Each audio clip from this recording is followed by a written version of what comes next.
Hello, my name is Maurice Washington. I want to welcome everybody to another segment of Executive Talk, those that are watching online and those that are here in our studio audience. As business owners, we have to always stay up to speed on all the new marketing that comes our way. Obviously, marketing is part of our overall bottom line, our business direction, and in order to achieve our annual revenue goals, we have to constantly stay up to speed on the new marketing that's available out there in the marketplace. So today what we're going to do is we're going to discuss new resident marketing. Obviously, this is a term that is not thrown around quite a bit, but we're going to discuss it today. In order to really discuss this particular topic, we're going to have Scott Danford, a marketing consultant with Welcomemat Services, to break it down for us a little bit further. So without further ado, let's welcome Scott to the stage. How you doing, Scott? Good. Thanks for having me, Maurice. Thank you. Thank you for taking your time out of your busy day to really tackle this issue. Again, marketing is key for us as business owners. Mm-hmm. And in order to kind of start this particular topic, I don't want to go into the marketing component because I know that's what we're all jonesing for. Mm-hmm. But specifically, I think we need to talk specifically around the new resident and talk about kind of the history of Colorado's growth to really put perspective around what a new resident is. Absolutely. So how many people have moved into Colorado in 2015 alone? So the U.S. Census tells us we've had over 100,000 people move into the Denver metro area just in 2015 alone. And they say it's exponentially supposed to grow that much more in the next 5+ years. I see. Now, the real estate market is definitely key. And we've been seeing those trends. You can ask any real estate agent; they can say yes, the market has been really good. So that 100,000 number is right on cue. Absolutely, and we can definitely fill in the traffic. That's right. That's right. So on average, how many residents are there per zip code? So right now, we found that approximately 200 new families or residents moving into a particular zip code throughout every single month throughout the city. Wow. So quite a bit of growth. That is. So is there any specific areas that's booming more, or it's just kind of on average? Oh, completely all around the metro area. Okay. From Southgate all the way up to Thornton and Westminster. Gotcha. It's not ending. Gotcha. Now, for a lot of us within even our studio audience, everybody has experienced a move at some point in their life. Sure. And so everybody has their own specific reason why they moved. Mm-hmm. I want you to give us kind of a broader scale. Why do people move in general? Absolutely. So, myriad of reasons for why people move. It could be graduation, empty nesters, marriage, having a child, just having a lifestyle change. Right. Maybe somebody who's tired of the heat in Florida and wants to come out to Colorado and experience the mountains, that sort of thing. So, all kinds of reasons to move. Okay, absolutely. So, give me this perspective. So, we talk about new move-in habits. Mm-hmm. Obviously, let's say I moved from Denver to Centennial. I didn't really think about it in this particular perspective, but what kind of move-in habits do I have? And you have listed up your convenience, comfort, and routine. How do all those play a factor from that move from Denver to Centennial? Absolutely. Well, this is a good one, and I can touch on the whole McDonald's thing because they really get the whole perspective of the moving trends of Americans. Okay. So when we go to a place of business, we typically find that we're willing to travel between 2 and 5 miles. Yes. Again, why McDonald's is on every other corner, because they understand. They want people to come in that find that it's a convenient for them on their way to and from, what have you. Then there's the comfort level. You want to be familiar with the place. Gotcha. You've seen the commercials, you know what to expect, and that goes into routine, where you really do the familiarity and you know what to expect. You can go to McDonald's, you order a number 1 and it's a Big Mac and fries and a Coke, what have you. So those all play into the factor of new move-in habits. Right. Now, the convenience one actually really gets me because I do know specifically for myself as a consumer, I know specifically about 50% of my decisions are based off of convenience alone. Absolutely. Do you experience that the same way? Absolutely. Okay. And what we found is most Americans are just the same way. They're looking for something that's easy, convenient, and it fits into their routine. Gotcha. Okay. So let's take it a step further. You said this is the highest point when people are open to change. Absolutely. So think about it. You've already made this big change, whether it's purchasing a new home, moving cities or states, what have you. So all of a sudden, psychologically, you've made this physical move. Okay. Now you're more willing to try new things. You're moving into a new neighborhood. You're a little more adventurous. You want to find out what's going on. You want to connect with the neighborhood. Okay. They say people are more likely to change brands of toothpaste because they've made a move, because it's such a psychological thing. They're like, you know what? Hey, I've made this physical move. Hey, I'm willing to try something else. Gotcha. So it's kind of like a new relationship. It really right? is. And well, that's what moving does. It, Okay. it forces you to make new personal and business relationships. Yeah, that's true. That's right. So in this statistic, it makes sense based on what you were saying earlier as far as about how many people moved into Colorado last year, but you say 1 out of every 5 people move every year. Absolutely. So when you think about that, that's pretty staggering. It's 20% of the U.S. population. Okay. 1 in 5 people move every single year. And that's something that goes, we'll talk a little bit further, Okay. but you know, when you talk a little bit more about it, you realize as a business owner, if 20% of the population is moving, there's going to be people that move away from where your place of business is. That's true. So it's Yeah. something to think about, and we'll talk a little bit more about that. Okay. And then likely to spend 5 times more than the current resident. So if I've been in a particular neighborhood for, say, 5 years, so you're saying as a current resident in that neighborhood, based on a new person moving into the neighborhood, they're going to spend 5 times more. Absolutely. It's an interesting thing because, again, because of the lifestyle change or the big move of going into a new residence, all of a sudden you have this propensity to want to get new Right. things. So you've got this new house, right? Right. All of a sudden you're like, maybe I need a new flat screen TV. Maybe I need a new refrigerator. But then you're also venturing into the neighborhood and you want to find those new business relationships or personal relationships that we were just talking about. Right. So you're going to look for another store, another cafe, what have you, to try out because just of the move alone. Gotcha. All right. Now this particular slide got me the most. So I'm going to throw out this example. I moved from Denver to Centennial at this time, right? So what I did is I drove myself as a consumer at this time, and when I did this Google search, I typed in one of the most favorite, which is automotive, and I typed in 80112, and this is all of the automotive places that showed up on the map. So talk to me about this competition for the new resident that business owners are slightly unaware of. Absolutely. So again, Maurice, you're brand new to the neighborhood. Okay. Your trust level is at an all-time low. Because you're brand new to the neighborhood, Right. you're not sure where to go for this and that. So you've got an issue with your car, you got some brake issues, and you're like, okay, I moved brand new to the neighborhood, I pull it up, there's 20 different places along Arapahoe Road that I can Right. go. Well, what's gonna make you decide to go to one or the other? You moved in the neighborhood, you're thinking local. I want to go local. Right. So you look at Davis Repair and you're like, Okay. hey, I set out to go to Davis Auto Shop. So you're driving down the street, and all of a sudden you pull to the stoplight there and you see Brakes Plus right there, right next to you. And you're like, you know what? I've seen them on television. Right. I'm familiar with them. Maybe I'll go to Davis Repair another time. All of a sudden you're pulling in there, reverting back to that comfort, familiarity, routine. Right. And all of a sudden that local shop, how do they get people in that want to go to have the creature comforts of something they're used to? Yeah. How do you get them in there? And that's again where we talk about new resident marketing and how important it is to hone in on that particular target. Right. And I think even also with this particular example, when you look at Davis Repair and Service King, it seems like these particular businesses paid a little bit extra for their marketing efforts to really show for that, probably for that new resident or anybody that's searching for automotive. Absolutely correct. So again, they're trying to drive that business through Right. your Google search, what have you. Sure. But again, it goes to show the little red dots that you don't see a name next to, how are they getting that exposure that they really need to drive that business and grow their revenue? Gotcha. Yeah, that's a lot of competition. And it goes back to even where we were talking about McDonald's. Same type of thing. They understand why McDonald's is, in close to all these neighborhoods, Right. make it convenient, and it really goes to show same type of thing with auto shop. Auto shop, gotcha. So now that we kind of understand the perspective regarding the new resident, the moves, and kind of the habits, let's talk, in a business sense, marketing. Okay. Okay. So what fears do business owners have when it comes to marketing? Obviously, We know that's part of our bottom line. We know we have to budget for it year after year.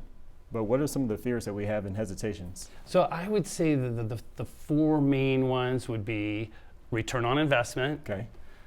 Am I targeting the right people, the right market? What's it going to cost me? Right. And will it work? I mean, really, when it comes down to it, I'd say those are the four main components of anybody's marketing plan. Right. Yeah, I think the will it work probably stands out the most, right? Right. If I send them all out, will they come? So that's another aspect of it. Yeah. That sure is. So what marketing options do business owners currently use to attract these new residents? Sure. So we've got everything you can think of under the sun these days. So mass marketing, think of print media, so newspaper, magazines, that sort of thing. Then, of course, we got radio and TV, billboards, and then, of course, the social media platforms, the Groupons, Yelp, using SEO, that sort of thing. So there's, again, a myriad of avenues that you can take that people use to attract new customers. So specifically, you know, out of everything that you said, one thing that stood out is Groupon. Groupon is definitely very popular for the consumer. You know, people typically when they, I know specifically for myself, when I want to go to a new restaurant or I'm going to look for a Groupon first. So is that a good viable way? I mean, obviously it attracted me as a new customer. Absolutely. But is that really a business owner want to go that Well, direction? and I'm sure as a lot of the studio audience, a lot of people have used Groupon in the past, right? Well, typically what we find is that there's a difference between gift giving and couponing. So what we found is the people that use Groupons, typically it's a one and done type of thing. It really works out great for somebody that's going to Disney on Ice and they want to try this place maybe for the first time, but typically it's the only time. Even we had talked to somebody in your studio audience last week where they said, oh, I'd really like to go back to this place, but I haven't seen another Groupon for it. So there's nothing that's really driving them to go back. So it's a viable option, but when you're talking about really retaining and gaining new loyal customers, there's some other ways you can go about doing that. Gotcha. So another specific marketing detail that business owners and especially brick and mortar locations have is retail marketing. So give us a little bit deeper intel regarding that. Absolutely. So, well, when you think about it, strip malls are built up and around neighborhoods and townhomes and apartments for a reason, because those businesses need the foot traffic that will help them continue to grow their business and get that revenue stream. So that is really what that has. So you have a cafe, you need those people to continually come in to grow your business. And without that, you're not going to be around for very long. I gotcha. So for a business owner, when you think about retail marketing, it seems like you have to think about per hour. How many people are coming in your shop per hour every single day? And on your slow days, it affects everything else for the rest of the week because you have, you know, a lot of overhead. You have employees, you have your lease and everything in that location. So your foot traffic is highly important. Absolutely. You know, this almost really goes back to where we were talking about the amount of movers coming in and the fact that 1 in 5 people move every single year. So again, 20% of your customer base. Again, you've got this great cafe. You make the best Reubens in all the state. Well, you know what? 20% of your customers are going to leave every single year. You know why? Because they move. So you have to be constantly thinking about how to refill that retail pipeline. And that's really one of the keys to the whole component here. So with that move, obviously lifetime value of a customer is something that we would probably think about that in our very beginning of our business journey, you know, probably in that first year, really thinking about the lifetime value. But then as business ownership continues, I think we kind of lose sight of the lifetime value of the customer. So give us a little framework regarding that. Absolutely. So think about, in terms of lifetime value of a customer, break it down, simple math and simple analogy for you, an auto shop. Let's say you go in, need something done, and the average sale price is $100. Let's say you go back month over month for a year, so 12 months, $100 is $1,200. The average retention time for a customer is typically 5 years. So you add that up, there's $6,000 right there, and that's just the value of one customer for this auto shop. again, think back, Yes. if you're losing 20% of your customer base just because they move every year, Yes. that can be detrimental to a business's life. So again, where we go back and realize how important it is to continually refill that retail pipeline. Yes, that's true. And I think, it's very important for us to really understand the perspective regarding that, because if I move from Denver to Colorado Springs or Centennial, or let's say the Colorado Springs, the longer distance, I'm not going to come back to Denver to that shop unless I just happen to be there. I'm not going to come back and go Probably there. not. So a lot of business owners, I know a lot of business owners, we really depend on word of mouth marketing. And with word of mouth marketing is that word of mouth marketing has to do with you have to be in that particular area in order to have word of mouth. Absolutely. But as soon as I leave, then that word of mouth marketing is really actually just gone. It really is. Yeah. So it's a good thought. So how do we attract a new resident? And just really take us through this pretty slowly, because I know since this new resident, since this is kind of a new area of marketing, we actually really truly need deeper perspective on that. How do we attract this new resident? Well, like I've noted here, in any marketing plan, you have to assume some sort of risk. Without risk, there isn't reward. So you have to give to get in a lot of ways. What we found is there's a higher response rate to gift giving. It's much more personal. The new family, new resident feels more connected by getting a gift. Gotcha. We talk about the power impressions. When somebody moves brand new into the neighborhood, we want to get your name out in front of them as quickly as possible. Right. The sooner we brand them, the sooner we're going to get you or them into your place of business. Again, remember, we're creatures of habit. So within a few months time frame, all of a sudden they're going to probably have in place the doctor, dentist, salon, Mexican restaurant, what have you. Right. So again, the power of impressions really comes into play here. Okay. Finally, we have the see, feel, hear. People want, we want something tangible. We want to see something. We want to say, oh, I've got a gift from this particular place of business. Right. Oh, look, it's close to my house, and they're offering me a free something to come in their door. Right. It makes me feel a little more personal, makes me feel connected to the community, Right. and at home in my neighborhood. Yeah. One great way for businesses to really help expand and grow. And I think along with that see, hear, and feel, if I get something tangible with an address, and I'm new to a neighborhood, the first thing I'm going to do, if any neighborhood, I'm already lost because I'm new to the neighborhood. Absolutely. So I think just the impact of having that address sends me to a particular place, forces me to use my GPS, and just forces me to open my horizons, if you will, and visit new areas. That's a good point. Yeah, Yeah. it really makes you want to expand. Again, you've made the move for a reason.